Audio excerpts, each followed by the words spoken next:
अस्सलाम वालेकुम स्टूडेंट्स, आज हम एक्सरसाइज 2.5 डिस्कस करेंगे। एक्सरसाइज 2.5 जो है वो एक कम्प्लेक्स नंबर के हवाले से बहुत इंपॉर्टेंट है। हमारे पास जो कम्प्लेक्स नंबर होता है उसके दो पार्ट्स होते हैं, एक हमारे पास होता है रियल पार्ट और एक हमारे पास होता है इमेजिनरी पार्ट। तो अब हम आपको ये सारी बातें डिस्कस करके समझाएंगे कि ये चीज़ें क्या होती हैं और इनकी इम्प्लीमेंटेशंस कैसी होती है। ठीक है, इससे पहले हमारे पास जो डेफिनेशंस है वो है कि कम्प्लेक्स नंबर क्या होता है। A number of the form z is equal to a plus b iota where a and b are real numbers and iota is equal to square root minus 1 is called a complex number and is represented by z। जो हमारे पास complex number होता है वो क्या होता है बेटा, real और इमेजिनरी पार्ट। ठीक है, रियल और इमेजिनरी पार्ट का जो सम है उसको हम कहते हैं कि कम्प्लेक्स नंबर है। ठीक है, इसके बाद हमारे पास नेक्स्ट क्वेश्चन बनता है, who introduce the symbol iota for the number square root minus 1।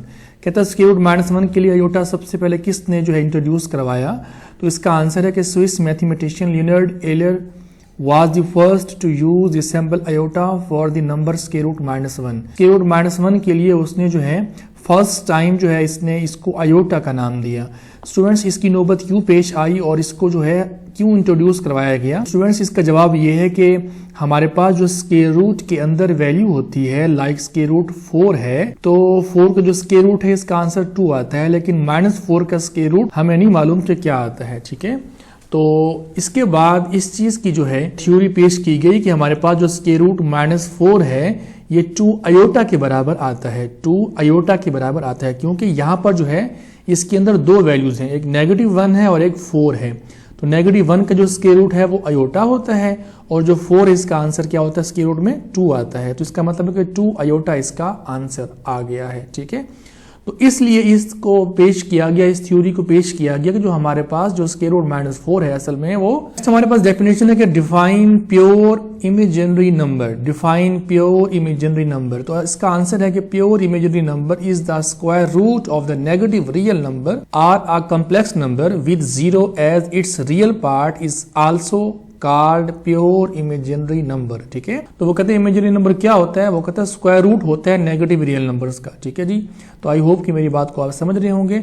जैसा कि मैंने यहाँ पर आपको बताया ये वाली जो वैल्यू है इसको हम क्या कहते हैं, इमेजिनरी। ठीक है, क्योंकि हमारे पास ये क्या है, स्क्वायर रूट है नेगेटिव नंबर का। ठीक है जी, तो उसके बाद हमारे पास जो है एग्जाम्पल है z is equal to 0 plus 3 iota.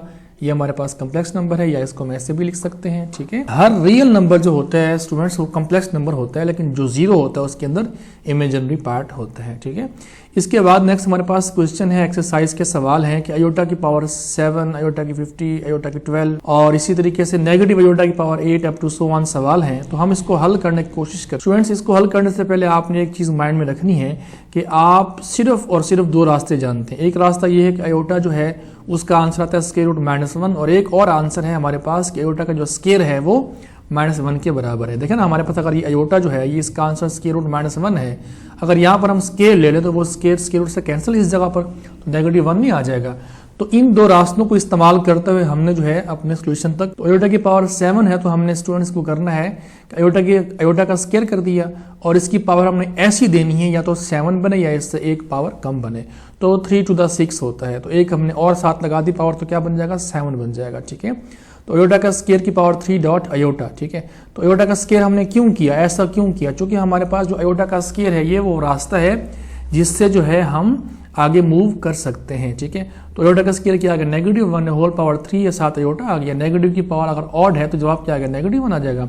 -1 को आयोटा से जब मल्टीपल करवाएंगे तो जवाब क्या आ जाएगा, नेगेटिव। इसके बाद नेक्स्ट हमारे पास पार्ट है कि आयोटा की पावर 50 है, तो वही बात कि हमने आयोटा का स्क्वायर करना है, स्क्वायर की पावर 25, स्क्वायर आयोटा का स्क्वायर की पावर 25, जो 25 आयोटा से यानी कि आयोटा की जो स्क्वायर है इससे जब मल्टीपल होगा तो जवाब क्या आएगा, 50 आ जाएगा। ठीक है, तो आयोटा का स्क्वायर क्या होता है, -1 होता है, नेगेटिव की पावर 25 है, -1 की पावर 25 और 25 क्या है, ऑड नंबर है, तो हमारे पास ऑड का ऑड आंसर आ जाएगा। ठीक है, इसके बाद नेक्स्ट हमारे पास एक आयोटा की पावर क्या है, 12 है। आयोटा की पावर क्या है, 12 है। तो इसका सोल्यूशन क्या होगा कि आयोटा का स्क्वायर की पावर 6 कर दें, आयोटा के स्क्वायर की पावर 6 कर दें। ठीक है, आयोटा का स्क्वायर क्या होगा, -1 होल पावर क्या है, 6 है, तो जवाब क्या आ गया, 1 आ गया। ठीक है, इसके बाद हमारे पास जो 4 पार्ट है वो है नेगेटिव आयोटा की पावर 8, नेगेटिव आयोटा की पावर 8।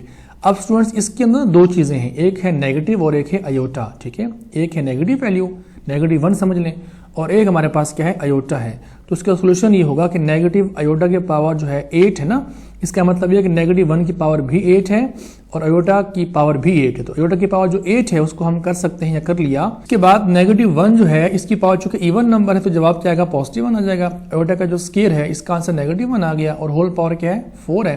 तो -1 की पावर फिर हमारे पास इवन नंबर है तो जवाब क्या आ गया, 1 1 1 1, जवाब क्या आ गया, 1 आ गया। ठीक है, इसके बाद हमारे पास जो 5 पार्ट है वो है नेगेटिव अयोटा की पावर 5। तो सोल्यूशन ये है स्टूडेंट कि -1 की पावर भी 5 है और अयोटा की पावर भी 5 है। मतलब ये है कि इस सवाल में दो चीजें हैं ना, एक नेगेटिव और एक अयोटा, दो चीजें हमारे पास। तो इसलिए -1 की पावर भी 5, अयोटा की पावर भी 5। ठीक है, -1 की पावर 5 मतलब ये है कि ऑड है, ऑड मतलब इसकी जो पावर है वो ऑड नंबर है ना बेटा, तो ऑड की वजह से -1 आ जाएगा, मतलब नेगेटिव बाहर आ जाएगा। 1 की पावर 5 1 होता है और अयोटा की पावर जो 5 है इसको हम कर सकते हैं अयोटा का स्केयर डॉट अयोटा। ठीक है, अयोटा का स्केयर क्या होता है, -1 और होल पावर क्या है, 2 है। इसका मतलब ये होगा कि अयोटा का स्केयर क्या आ गया, -1 की पावर इवन क्योंकि 2 है ना हमारे पास, तो 2 हमारे पास इवन नंबर है, तो इसलिए इस इवन की वजह से ये नेगेटिव जो है वो पॉजिटिव हो गया।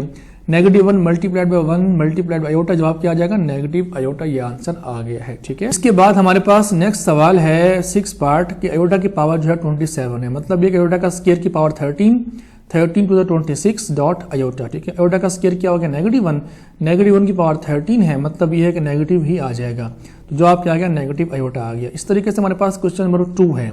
अच्छा बेटा, क्वेश्चन नंबर 2 से पहले आपको ना एक जरा मैं रिजल्ट आपको बताता हूं, आपको समझाता हूं कि अयोटा की पावर वाले जितने भी सवाल हैं, अयोटा की पावर वाले जितने भी सवाल हैं, तो आपको जो है 4 के अलावा, 4 टाइप्स के अलावा आपको आंसर नहीं मिलेगा। एक मिलेगा या तो 1 आएगा आंसर, या -1 आएगा, या अयोटा आएगा, या नेगेटिव अयोटा आएगा। तो ये भी आपने एक टेक्निक है वो आपने याद करनी है। इसके बाद क्वेश्चन नंबर 2 है, वो कहता है कि conjugate the following numbers. Conjugate क्या होता है, जो हमारे पास गिवन नंबर होता है, जो हमारे पास गिवन नंबर होता है ना बेटा, तो उसका जो अयोटा वाला पार्ट होता है, इमेजिनरी पार्ट होता है, उसका साइन चेंज कर दिया जाता है और उसको हम डिनोट करते हैं Z के ऊपर बार लगा देते हैं, तो उसको हम कहते हैं कि ये क्या है, इस गिवन कॉम्प्लेक्स नंबर का ये कॉन्जुगेट है। ठीक है, तो इस तरीके से हमारे पास जो सेकंड पार्ट है इसका जवाब क्या आएगा, 3 + 5 अयोटा। इसका जवाब क्या आएगा, पॉजिटिव अयोटा।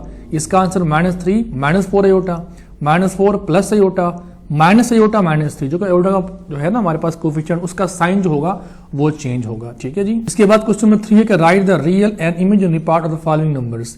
तो हमारे पास फर्स्ट है कि 1 + अयोटा है, तो ये हमारे पास जो है कॉम्प्लेक्स नंबर, तो इसको हम कहेंगे Z। Late Z = 1 + aorta. तो हमने जो कि रियल और इमेजिनरी पार्ट अलग अलग करने हैं, तो बेटा इसमें जो रियल पार्ट है वो 1 है और जो इमेजिनरी पार्ट है वो भी 1 है, क्योंकि जो अयोटा का कोफिशिएंट होगा उसको हम जो है इमेजिनरी पार्ट कहेंगे। तो बाकी पार्ट भी आपने ऐसे ही करने, मैं आपको समझा देता हूं वैसे, लेकिन मैंने यहाँ पे राइट नहीं किया, लेकिन आपने खुद लाजमी करने हैं। इसमें रियल पार्ट क्या है, -1, इसमें इमेजिनरी पार्ट क्या है, 2। इसमें थर्ड में क्या है, रियल पार्ट 2 है, ख्याल कीजिएगा, रियल पार्ट ये देखो ना ये खड़ा हुआ है 2 है, और इमेजिनरी पार्ट क्या है, -3 है। इसमें बेटा 4 पार्ट में -2 है, -2 जो है ये रियल पार्ट है और जो नेक्स्ट -2 है वो क्या है, इमेजिनरी पार्ट है।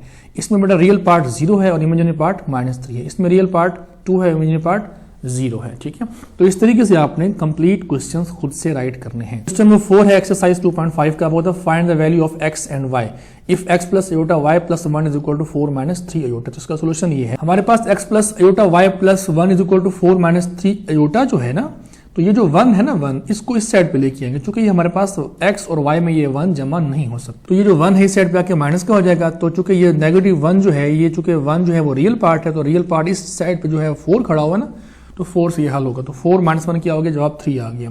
तो x + अयोटा y = 3 - 3 अयोटा आ गया। यहाँ पे हमने लिखना comparing real and imaginary part. Left side पे रियल पार्ट x है और राइट साइड पे रियल पार्ट क्या है, 3 है। लेफ्ट साइड पे जो इमेजिनरी पार्ट है वो y है और राइट साइड पे जो इमेजिनरी पार्ट है वो -3 है। तो इस तरीके से बेटा आपने x और y की कीमत को फाइंड आउट कर लिया। आई होप कि यह लेक्चर आपको समझ आया होगा। ठीक है।